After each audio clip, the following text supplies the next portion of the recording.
Good afternoon, everyone. Bonjour tout le monde. My name is Katrina Campos-Arconi-Stubbs, and I will be your moderator today. Je serai votre modératrice aujourd'hui. Thank you for joining us for today's media availability on trial running of the O-Train Line 2 and 4. Merci de vous joindre à nous pour ce point de presse sur la période de rodage pour les lignes 2 et 4 de l'O-Train. Our media availability is available in French or English. If you would like audio interpretation, click the interpretation globe icon in the bottom menu, then select your preferred language. You can ask your questions in the language of your choice, and this meeting is being recorded. Ce point de presse est disponible en français ou en anglais. Si vous souhaitez bénéficier d'une interprétation audio, cliquez sur l'icône de globe interprétation dans le menu du bas, puis sélectionnez la langue de votre choix. Vous pouvez poser vos questions dans la langue de votre choix et cette réunion est enregistrée. Today's media availability will include opening remarks from Renee Amilcar, General Manager of Transit Services, Richard Holder, Director of the Rail Construction Program, and Troy Charter, Director of Transit Service Delivery and Rail Operations. Le point de presse aujourd'hui comprendra des remarques préliminaires de Renée Amilcar, Directrice générale Service de transport en commun, Richard Holder, Directeur Programme de construction de TLR, et Troy Charter, Directeur Service de transport en commun et opérations ferroviaires. I will now pass things over to Renée. Je vais maintenant passer la parole à Renée. Merci beaucoup, Katrina. Thank you, Katrina. Good afternoon, everyone. It's with humility, but with great joy that I'm speaking to you today. Thank you for joining us today.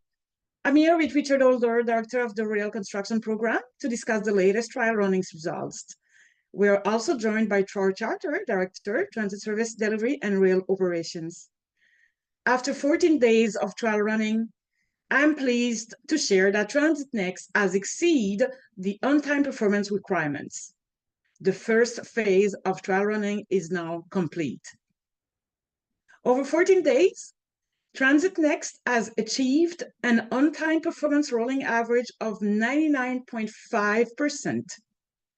As the future maintainer of Line 2 and Line 4, Transit Next has successfully completed their final exam.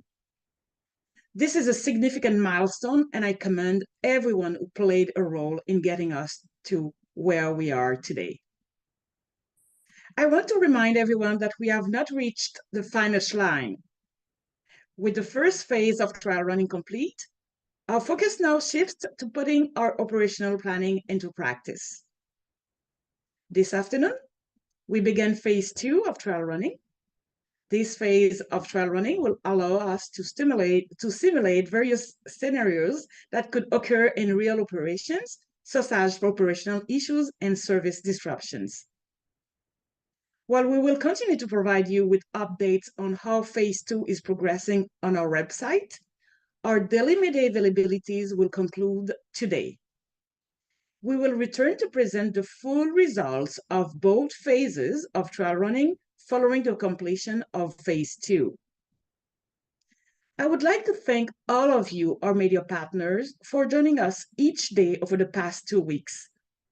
It has been a pleasure to meet with you each day during this critical phase of trial running. Richard will now provide you with an overview of this weekend's results, and Troy will provide further details on what to expect in the second phase of trial running. I want to take a moment to say a huge thank you as well to my team and Richard, who's the lead of this construction. It is a very tremendous achievement, and I'm very, very happy and proud of the team and of TNX. Richard, s'il vous plaît. Merci, Renée, and good afternoon, everyone. So today's report will cover trial running performance from Friday, October the 18th to Sunday, October the 20th. On Friday, Transit Next on-time performance was 100%. On Saturday, the Transit Next on-time performance was 99.4%, and on Sunday, it was 98.4%. As Renée mentioned, this brings the Transit Next 14-day rolling average to 99.5%. So I'm very pleased to share that this means that Transit Next has exceeded the minimum requirement for this phase of trial running. Before I hand it over to my colleague Troy to speak about the second phase of trial running, I will touch on some of the issues that we encountered over the weekend. On Sunday, we reported on our website that there were track and vehicle issues resulting in a Transit Next on-time performance of 97.4%. However, after the trial running had finished on Sunday, the vehicle logs were reviewed for the Saturday, and the data showed that some of the missed trips that had been allocated to vehicle issues were in fact not the fault of Transit Next and outside their control. This means that for Saturday, the on-time performance was increased from 97.4% to 99.4%, and the 14-day rolling average for that day moved from 99.4% to 99.5%. There were two categories of issues that did impact Transit Next performance on Saturday. The first was vehicle related, where 2 of the 4 engines were not performing as intended or as expected. This led to Transit Next making the decision to swap the train, and this created delays with the process, and 1 trip was missed. The second issue was related to a switch that had moved out of correspondence, so that means that it was not in the correct position. After some quick troubleshooting by the rail operators, the issue was resolved, and this ultimately caused 1 late departure. Moving to Sunday's operations, Transit Next encountered an issue with the automatic train routing system. This system controls the train movements and train arrangements across the line. Transit Next was able to resolve this issue after some troubleshooting, but it is still being investigated further. This issue caused 5 trips to be delayed. While this issue was being resolved, the controllers in the Transit Operations Control Center were able to continue to support train operations, and vehicle movements continued. While the work is not over, I am very happy with the strong results we saw over the last 14 days.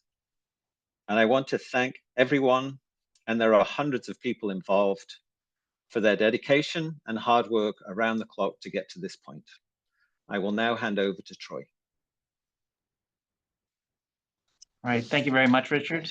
Good afternoon, everyone. As Richard mentioned, we'll now be moving to the second phase of trial running. This phase will last 7 days, starting today, and it'll continue until the end of the service day on October 28th. During the past 14 days, we have seen some very strong results from both Transit Next personnel as well as OC Transpo. And I'm very excited to be here today to talk to you about this next phase of trial running as we progress towards launch of passenger service. The second phase of trial running is focused on operating the rail system in situations where staff need to respond to various types of issues that can occur in day-to-day operations. Removing trains from service, launching and reducing the number of trains throughout the day, and activating emergency response equipment such as the tunnel ventilation system in the Dow's Lake Tunnel are but a few of the scenarios we'll be practicing over this final phase of trial running.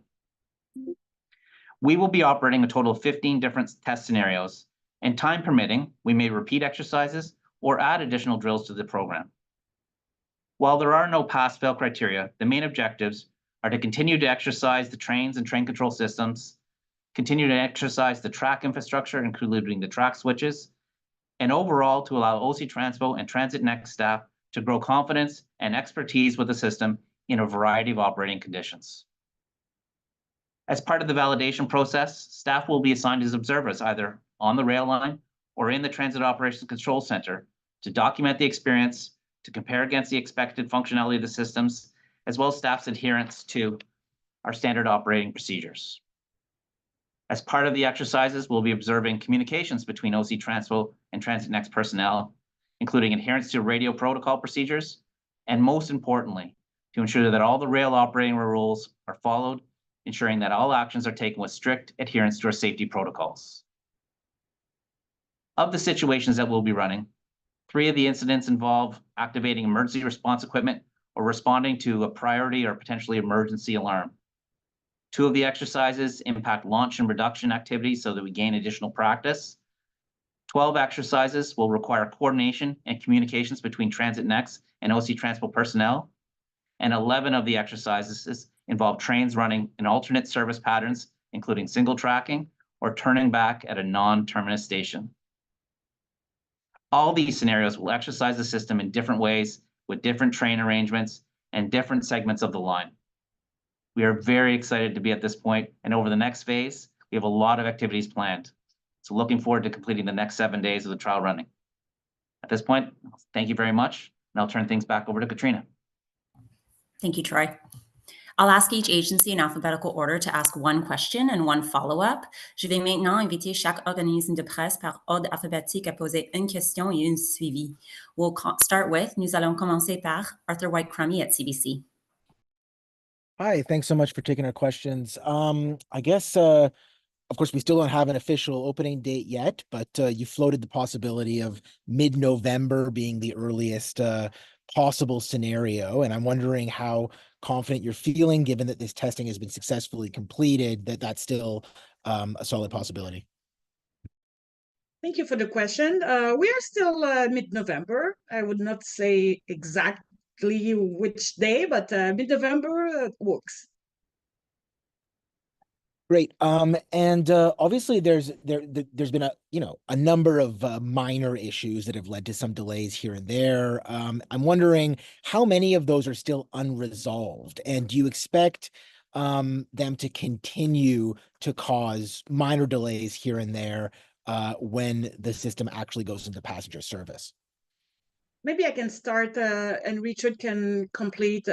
First and foremost, you need to know that it's worldwide that we have to deal with issues with trains. So we know that we will need on a daily basis, hopefully that will be transparent for our customers, but it's normal.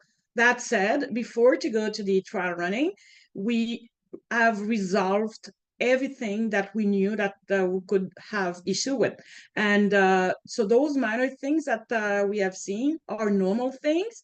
And one of the during one of the medieval, I said that it's important to not have 100% daily, because it's not the perfect world. It's reality. The reality will be need to deal with things, and we wanted to be able to see how quickly TransitNext and OC Transpo can be handle those situations to minimize the impact on our customers. So I'm very proud today to say that we have deal with those things, and we will continue for sure with what just Troy mentioned, and we will be we will monitor everything to make sure that if we have to deal with a problem, we have to quickly resolve it. And I will ask maybe Richard, who can give more comments on the technical side point of view. Yeah, thanks, Renee. Maybe just to give some examples of those issues that we'll continue to track on the track side. So at the infrastructure, we're certainly very interested in following up on the switch issues. So we had a switch issue at the end of last week, and another one this weekend with a different switch 604, which is at South Keys. And so we'll just be making sure that the adjustments that are necessary to those switches are occurring properly. We're not overly concerned. When they did occur, the Transit Operations Control Center was able to reset those switches remotely, and it didn't really require much intervention from the maintenance team, but it's something that we'll track.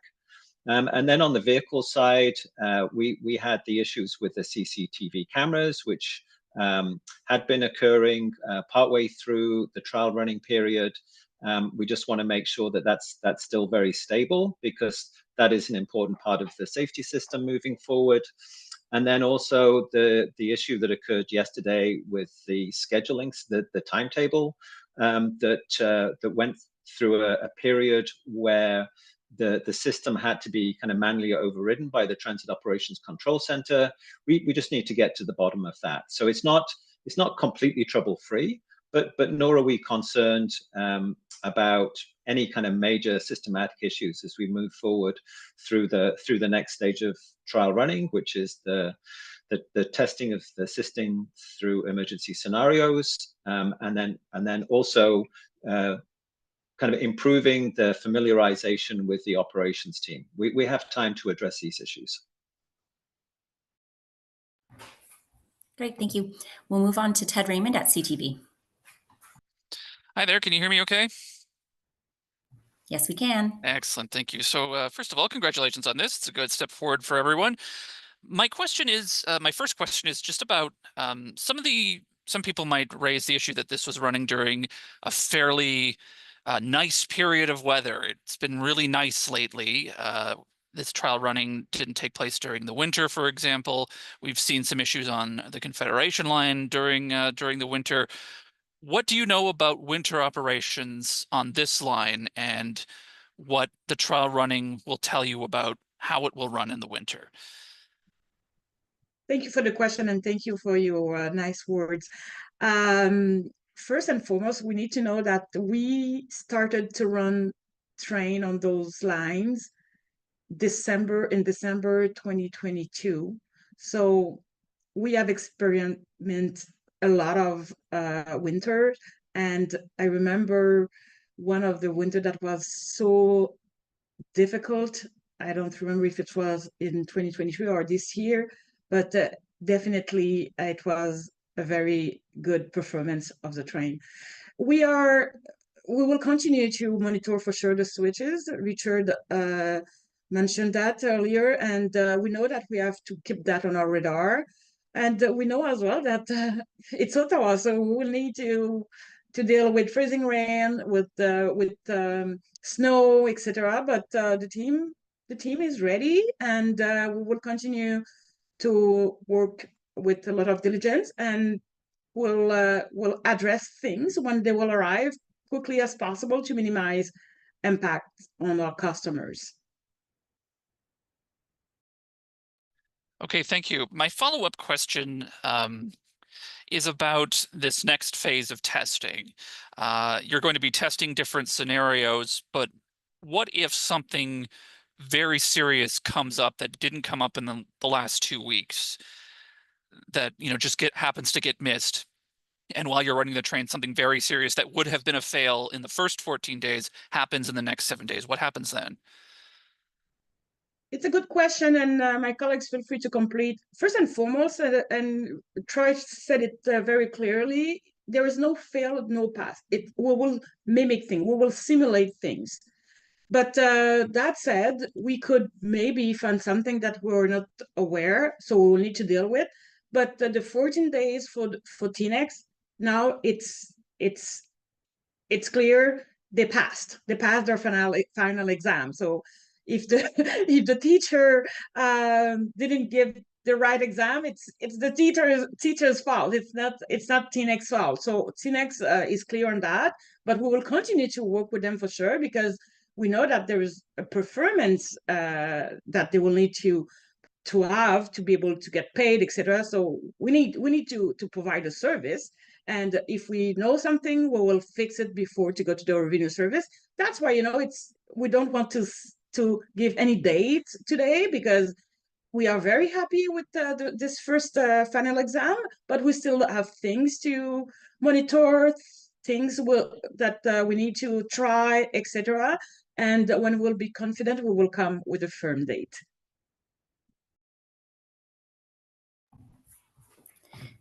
Next is Blair Crawford at the Ottawa Citizen.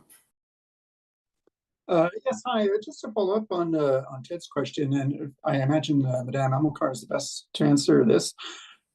So this coming 7 days of testing won't affect TransitNext's pass or fail rating. So I'm just wondering, does that mean that the city has now taken the keys, that the system is ours? And if not, can you describe how that will happen, that we will, the city of Ottawa will take possession of the system? Thank you for the question. So TNX will not be impacted by the next 7 days. And when we will finish those 7 days, we have other things to do. So, Center will make a safety assessment. Transport Canada will need to give us the go, etc. We still have a lot of things to do, but for now the trial running is done. But we need to go after that to the substantial completion, whereas TNX will give us the keys. So for now, we still have things to do with TNX, but the final exam is done. But we have some few things to continue to work with them so we can go to the substantial completion. But this is a question of weeks, I would say, and maybe days, I would say. It's nothing very complicated, I would say, but we have to go there. Dotting the I's and crossing the T's, I guess. A question then for Troy. In one of the previous Transit Commission meetings, you talked about major disaster exercises. I think one at the airport, one at Dow's Lake. I'm just wondering, are these occurring in the next 7 days, or are those for further down the line? Thank you very much for the question. Those will be occurring after the trial running, the second phase of trial running is complete, and during that 3-week period where we're doing our final drills and exercises. That's when those emergency response exercises with our emergency response providers will be conducted. Thank you. Nous allons au Mario de Ciccio. Mario De Ciccio from Radio Canada. Hello, thank you for taking my question. Ms. Amilcar, you've already answered this question in English, but could you answer it in French? Could you give us an idea of what needs to be done after the second phase? You mentioned Transport Canada. Is that a question of license? Could you give us some more detail about that? Yes, absolutely. Thank you very much, Mario. Well, TNext has passed its final exam. Now the city has to do drills and simulations over the next 7 days. We want to make sure that we're in a position to deal with all possible scenarios. And after the 21 days, the 14 plus the 7 days that are just coming up, we'll consider that the trial running period is finished over at that point, and then we'll move on to the next stage, where Senner, which is a company working with, will do an assessment on the safety of the system. You know, we want someone to come in and say, well, you've got the papers, everything's properly filled in, you've got your permits, and then we're working with Recona Rail that supervised us throughout the process. We've been talking to them on a daily basis.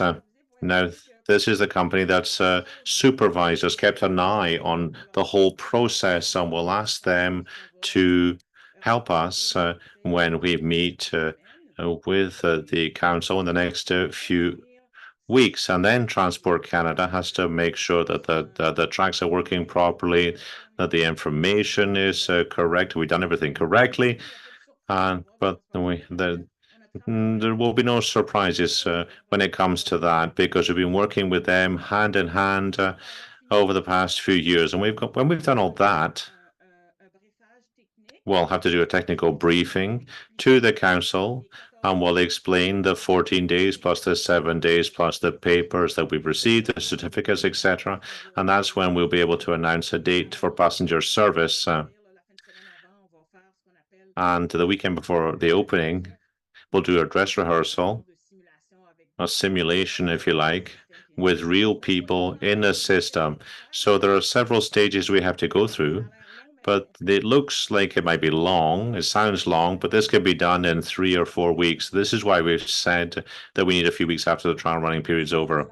Thank you very much. That's very clear.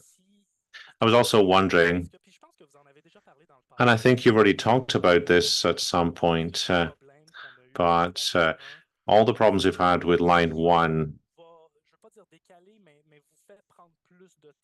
to what extent are they moving you to or driving you to take your time in this process? Well, that's a good question. We learned a lot from line 1. We have brought in a specialized firm 2 years ago. They did a peer review. That's what we call it. And he said, do this, do that, continue to do this differently. That was great. But now, in where we are now, in this phase, well, first of all, what have we learned?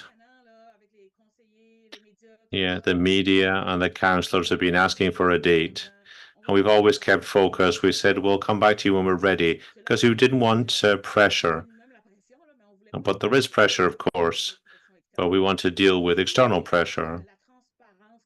And then there's transparency that we've shown through the trial running period.